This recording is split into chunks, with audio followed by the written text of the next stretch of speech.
Hello everyone and welcome back to Let's Play Kingdom Hearts Final Mix. In the last part, we started and pretty much finished all of Wonderland, defeating Captain Hook in the process, and now we're just here at Big Ben to finish the world out for real. There are a couple of treasures here. In fact, there's actively a whole mechanic here revolving items you can get at certain gameplay hours, but I'll talk more about that in a few moments. You'll find her, Sora. Just don't give up. Thanks to Big Ben, you can tell the time from anywhere in London, but one of the clocks is off. I hope it doesn't confuse too many people. That is the hint for what we need to do here. Would you try striking the hands? That may fix it. There's one clock face of Big Ben that's a few minutes off, so we need to hit it, I think, like 6 times to actually finish off the world.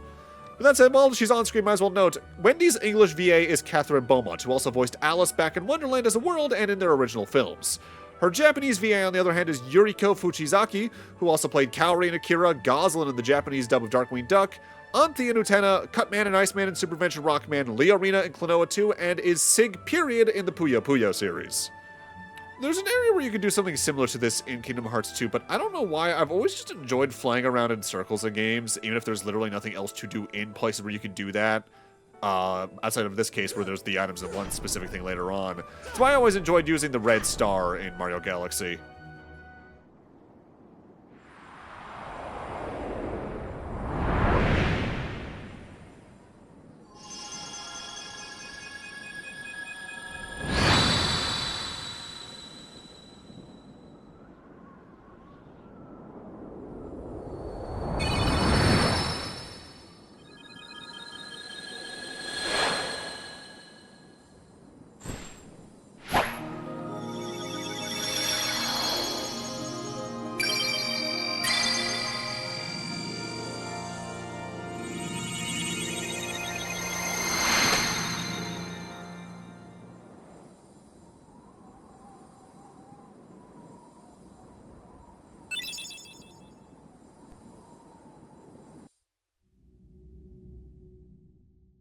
Hey, Sora. Huh? When we grow up, let's get off this island. We'll go on real adventures, not this kid stuff. Sure, but isn't there anything fun to do now? Hey, you know the new girl at the mayor's house? She arrived on the night of the meteor shower.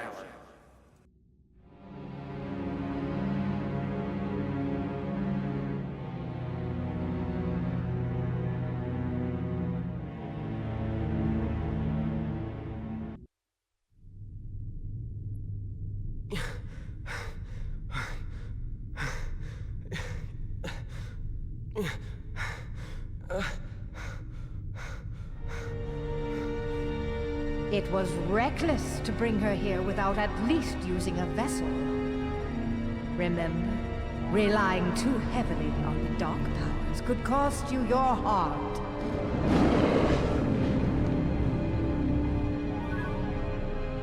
A castaway.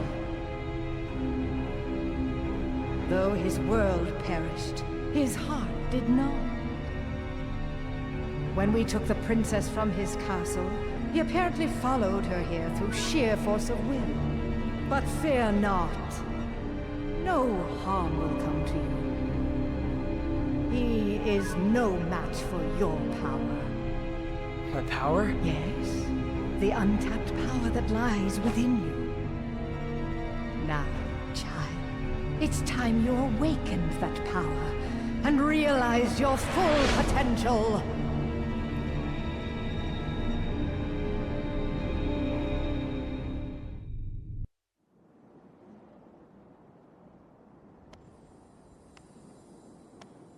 Peter, are you really going back to Neverland? Afraid so. But we can see each other anytime. As long as you don't forget about Neverland, that is.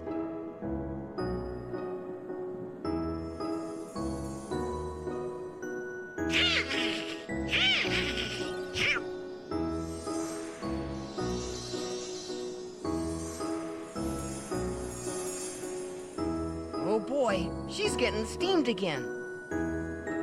Do me a favor? Look after her for me, will ya?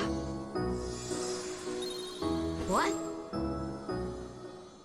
For completing Wonderland, our rewards are the Tinkerbell Summon, as well as the Fairy Harp Keyblade, as well as the Glide Shared ability.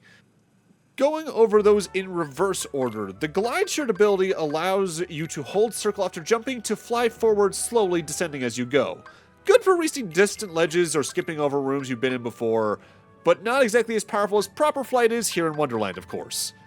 The Fairy Harp is a short-length Keyblade that boosts Sora's strength by 8 and his MP by 1. It's got 30 recall, so it's decent at deflecting incoming attacks, but far from the best in that regard. The thing is, though, this Keyblade was nerfed. It has a damage bonus on any of its critical hits, but that bonus itself was reduced in Final Mix on top of, I believe, the critical rate also being reduced in Final Mix. Still good, and works in most playstyles, but not one of my go-tos anymore. Well, we found the Navigummy piece. Let's go back to town. Sid will install on the ship once we bring it to him. There's a tournament being held at the Coliseum. I hear there's a great reward for the winner. I do use the Fairy Harp for a little bit here, but not too long, as there's another Keyblade in my near future I much prefer. We do want to head back into Wonderland, though, as now that we have the ability to fly in this world, there's some treasure chests we could grab that we couldn't earlier, though you could have theoretically just left the boss fight against Captain Hook and come back into the ship to get these. While I do that, though, let's talk about Tinkerbell. Tinkerbell is probably the summon I use the most in the game, period. First off, unlike all of the other summons, when she's summoned, Donald and Goofy stay on the field, so your offensive game isn't harmed at all. Plus, she doesn't have an MP bar to worry about. Her ability is entirely passive. While she's active on the field, Tinkerbell casts Regen on the party, passively healing them over time. This incredibly boosts your survival in harder boss fights, say it with me now, especially on Proud Mode. She also doesn't leave the field unless either actively dismissed or if Sora's HP is reduced to 0, which sounds like kind of a no-shit Sherlock situation, but there's more to it. If Sora's HP is restored to 0, she'll cast her other ability, Auto Life. This will completely restore Sora to max HP, and then she'll leave for that combat encounter. She is the best summon, bar none. So now let's talk Big Ben and the Clock Tower's items. After you complete the world and come back into the Big Ben field, so after the cutscenes we saw at the start of this part, depending on the digit in your gameplay times hours slots, one of 12 different doors will be openable around Big Ben's perimeter containing items. The doors correspond to an hour 1 through 12 that loop once those hours have been passed. For example, hour 13 of gameplay is door 1 again. In order, the items are an Orichalcum in the 1 door, a power-up in the 2 door, a Mithril Shard in the 3 door, a power-up in the 4 door, an AP up in the 5 door, a Mithril in the 6 door, an AP up in the 7 door, a defense up in the 8 door, an Orichalcum in the 9 door, a defense up in the 10 door, a Mithril Shard in the 11 door, and a Megalixir in the 12 door. These are all some really good items that serve good purposes towards strengthening Sora or your party or doing something for your synthesis journey, but I don't go back for all of them. For one thing, some are just better than others. Any of them that's a stat booster I think is just more worth your time to grab. But also, I more or less go back to Big Ben if I'm on the world's map and notice I can get a new item, rather than waiting around or scheduling my time in the various worlds to ensure I will get them all. There's only really 2 things in the game I'm not doing 100% on, and this is one of them. The other I also could have talked about, specifically when fighting a specific Final Mix exclusive enemy we've already seen once before, but I'll save talking about that for when we re-encounter that enemy while I'm actively doing synthesis farming later on. One more item to grab while we're here on this visit to Wonderland, and it's up here in one of the crow's nests on the maps on the top of the ship. You could actively wait until later to grab this specific chest, though. There's 2 other reasons we're going to visit this room later on. One, there's a White Trinity over by the ship's helm, but also there's a Final Mix exclusive Heartless we're going to be fighting here to grab stuff during synthesis farming down the line. Also along the way, Goofy leveled up and learned MP Gift, one of my favorite abilities in the game. MP Gift allows Goofy to spend 1 of his MP to give one of his other party members 3, be it you, Donald, or anyone else in between. No matter how you play Kingdom Hearts 1, this can be a real lifesaver, either giving Donald enough MP to heal you, or you enough MP to heal yourself in certain circumstances if you're very low on MP. The only thing is, if you actively give that to him, you might want to turn off some of his own MP-based attacks, or at the very least, tweak his behavior settings in the customized menu so he's more likely to use support abilities like that in combat than he might be, say, using his MP-based physical attacks. Welcome back to Traverse Town. As Sora and Donald said, we need to come here and go give that navigation gummy to Sid so we can upgrade our ship and get to new worlds. Gotta say, it's nice being in this world without immediately having to go to 100 Acre Wood. Looks like you found the other one. Let me see it. Okay, wait here. I'll get it installed right now.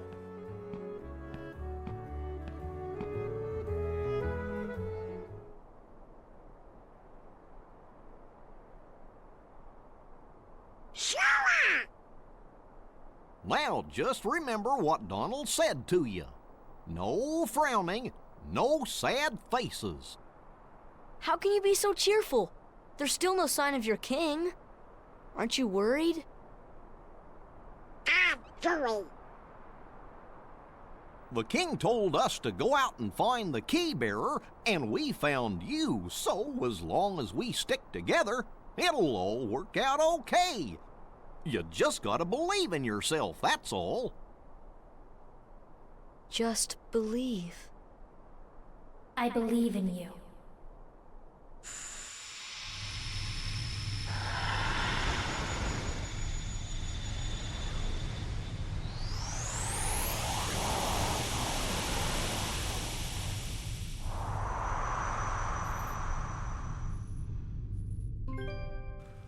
Where am I?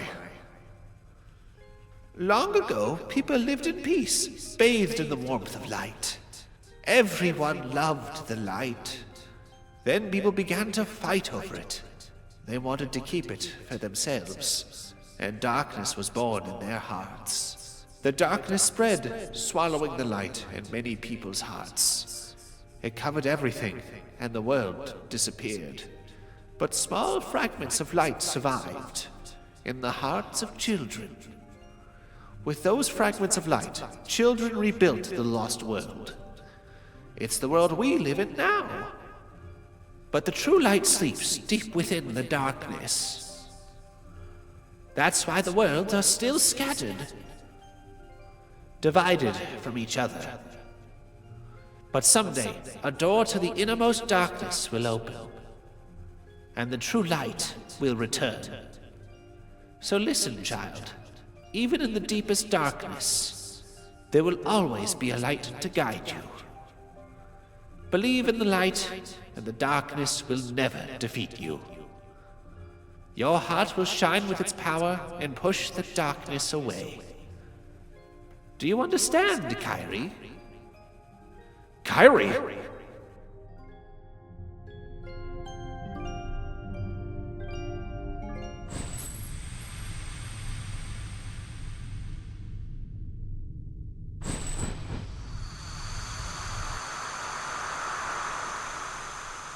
Huh? What's the matter? Nothing. Kyrie? Did you call me?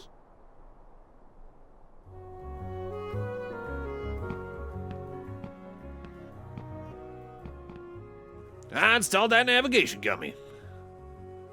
But, you know, that place is crawling with Heartless. Don't say I didn't warn you. Huh? Here, take this along. And we get the Transform G. The Transform Gummy is weird. It's one I've only, I think, used when I tried to do gummy ship missions in any game it's been in. But it effectively allows you to design a shift in your gummy blocks so it can become two different forms. And there's a lot of potential in that. But that's a lot of effort for something that you're probably only going to use maybe twice if you're doing any of the gummy ship missions in my memory, so it's really not worth your time outside of them giving it to you. With that said, I am taking this moment to not only buy a couple of other things for the gummy ship garage, specifically the ability to make even larger ships and even the spray paint thing that I never use.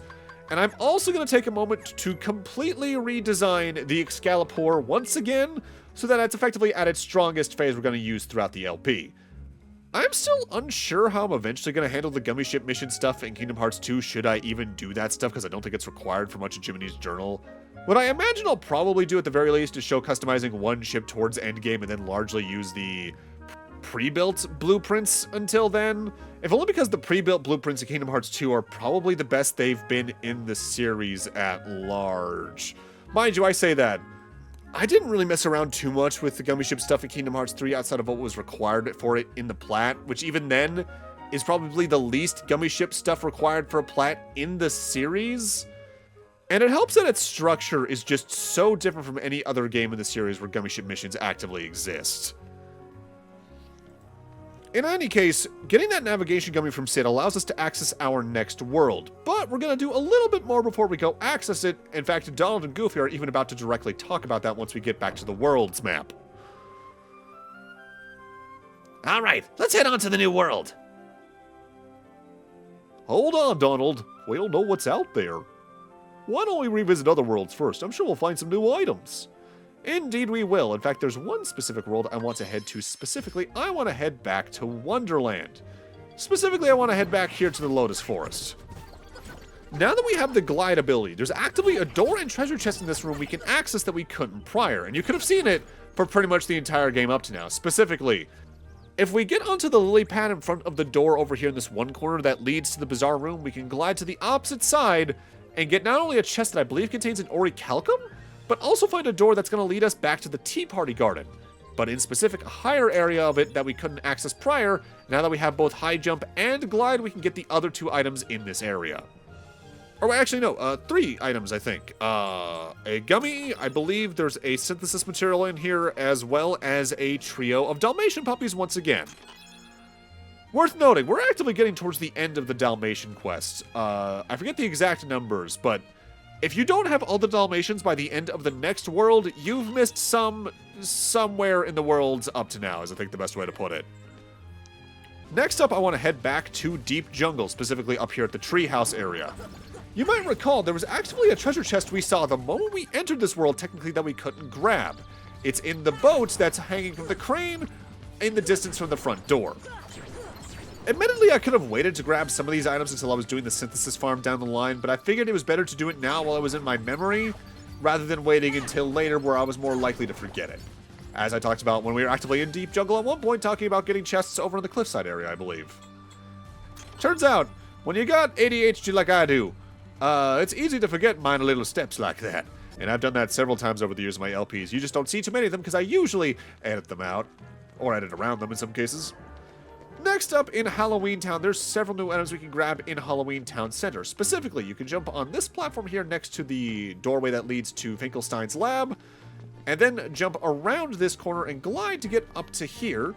Jump up here, we can get a chest in this little building right here. This contains, I believe, a power-up, yes. But then we want to actively glide in the distance towards the mouth-shaped hole here on this building for 2 more chests.